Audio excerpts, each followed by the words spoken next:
G'day guys and welcome back to AdosTheGreat Gaming. So in this video, I'll be going over my 2021 AFL ladder predictions. Remember, these are just my opinions and you're all entitled to yours. If you do disagree with me, which a lot of you may, please comment down below what changes you make. Alright, now let's get into my 2021 AFL ladder predictions. At 18, I have the North Melbourne Kangaroos. They're a rebuilding team and I can't see them doing any better than 18th this year. They might get a couple of wins, but that's pretty much it. At 17th, I have the Adelaide Crows. Now, moving forward into this season, they ended last season very well, but I don't think they've added enough to improve. They've lost a few key players, and yeah, I think they'll improve from that last spot, but I don't think they'll get any further than 17th. At 16th, I've got the Hawthorn Hawks, another team that's sort of in that rebuilding stage. I think it'll be a few years yet before Hawthorn see finals football again, or even get into that premiership window. At 15th, I have the Essendon Bombers. This one's a bit controversial. A lot of people are saying that they could make that top 8, but I just don't see it. They haven't really added much to their team this year, and yeah, I see them finishing 15th. At 14th spot, I have the Melbourne Demons, another very controversial one. But again, they haven't really made too many big moves. I don't think they've improved that much. I just think the teams above them are better. And that's why I've put the Demons at 14th. At 13th, I've got the Gold Coast Suns. They've drafted fairly well this season. And they'll get Matt Rowell back, who was amazing last year. I think that they will beat a few top teams, but they won't make anywhere further than 13th. At 12th, I have the Sydney Swans. Now, another team that could be down lower or up higher. They're a bit of a mixed bag there. I think the Swans will push for a finals position, but I just don't think they'll get there. At 11th, I've got the Fremantle Dockers with Nate Fyfe. If he can stay fit this season, I do think that they could fight for a finals spot. They have the team to do it.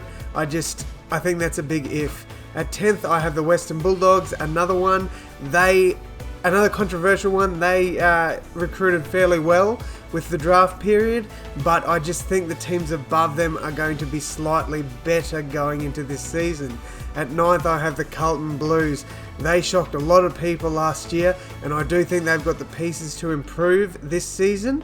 A lot of people are putting them in their top 8s. I don't see that happening, but I definitely think we'll see a big jump from the Blues this year. At 8, I've got the Greater Western Sydney Giants back into finals football. I do think that they will get back there this season. They've got the team on paper that can do it, and I've got them at 8th spot. At number 7, I have got the St Kilda Saints. They shocked a lot of people last year, making the top 8 and winning a finals game. So yeah, I think they'll continue their reign in the top 8 this year, and that's why I've picked them at number 7. At number 6, I have the Collingwood Magpies. They could drop further, or they could go up further as well. They're another one of those teams. They've lost a few key players, but I still think they've got the roster that can take them back into the top 8. At number 5, I have the Richmond Tigers. I think after 2 grand finals, they might regress just a little bit. I don't see them making the grand final this year, but you never know with the Tigers. I didn't have them up there last year either. So yeah, at number 4, I have the Geelong Cats. Now, a lot of people are putting them at number 1. I just can't do it. I think they will be a top 4 team and will contest for a grand final.